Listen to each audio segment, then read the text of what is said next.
2028 T20 world cup മുന്നിൽ കണ്ടുകൊണ്ട് പുതിയ ഇന്ത്യയെ വാർത്തെടുക്കാനുള്ള ശ്രമത്തിലാണ് സെലക്ടർമാരും കോച്ചുമൊക്കെ. പക്ഷെ നല്ല ഉഗ്രൻ തുടക്കം. ഫസ്റ്റ് കളി T20 ക്യാപ്റ്റനായിട്ടുള്ള ഫസ്റ്റ് കളി തന്നെ 8 നില പൊട്ടി.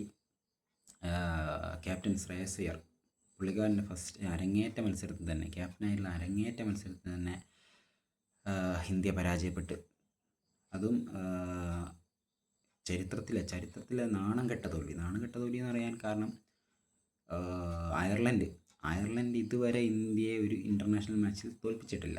ആ ഒരു റെക്കോർഡ് തിരുത്തി കുറിക്കുകയാണ് നമ്മുടെ ക്യാപ്റ്റൻ ശ്രേയസ് അയ്യർ. പക്ഷേ ക്രിക്കറ്റിലും ഫുട്ബോളിലൊന്നും ഒന്നും പെർമനൻ്റ് അല്ല. അട്ടിമറി വിജയങ്ങളൊക്കെ സംഭവിക്കാം. പക്ഷേ ഇത് ഒട്ടും expect not even my dreams. ഒരിക്കലും ഞാൻ പ്രതീക്ഷിച്ചില്ല ഇങ്ങനെ ഒരു തോൽവി. അതും 34 റൺസ്, 34 റൺസിനാണ് പരാജയപ്പെട്ടത്. അതിൽ എടുത്തു പറയേണ്ടത് അഭിഷേക് ശർമ്മയും തിലകവർമ്മ ശിവം ദുബൈയും ഇല്ലായിരുന്നെങ്കിൽ 8 നില എന്നുള്ളത് 16 നില പൊട്ടുമായിരുന്നു.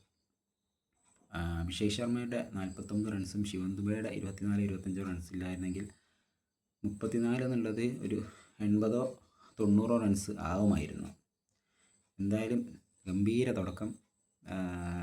സൂര്യകുമാർ യാദവിനെ മാറ്റിയത് അറിയാനുണ്ട്. സൂര്യകുമാർ യാദവിൻ്റെ ക്യാപ്റ്റൻസിയിൽ ഇതുവരെ ഇന്ത്യ ഒരു T20 സീരീസ് പരാജയപ്പെട്ടിട്ടില്ല.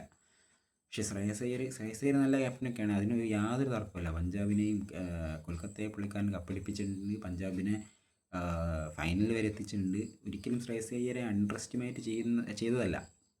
പക്ഷേ ശ്രേയസിൻ്റെ ഭാഗത്തുനിന്ന് ഇതല്ല പ്രതീക്ഷിക്കുന്നത്. അയർലൻഡ് ഒരു ചെറിയ ടീമായത് കൊണ്ടാണ് ഇങ്ങനെ കളിച്ചതെന്ന് അറിയില്ല. ചെറിയ ടീമല്ല, അയർലൻഡ് അത്യാവശ്യം അണ്ടർ റേറ്റഡ് ടീമാണ്. പക്ഷേ വേൾഡ് ചാമ്പ്യൻ എന്നൊക്കെ വിചാരിച്ച് ഇങ്ങനെയൊക്കെ സിമ്പിളായിട്ട് കളിക്കണോ ആയിരുന്നോ? തിലകവർമ്മയൊക്കെ ടെസ്റ്റ് കളിക്കുക. 21 ബോളിൽ 19.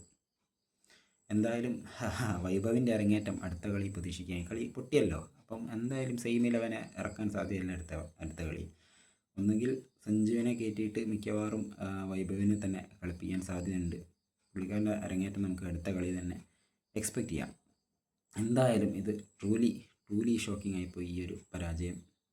സോ നെക്സ്റ്റ് കളി തിരിച്ചു വന്നാലും പരമ്പര സമനില ആവുകയുള്ളൂ. So that's it.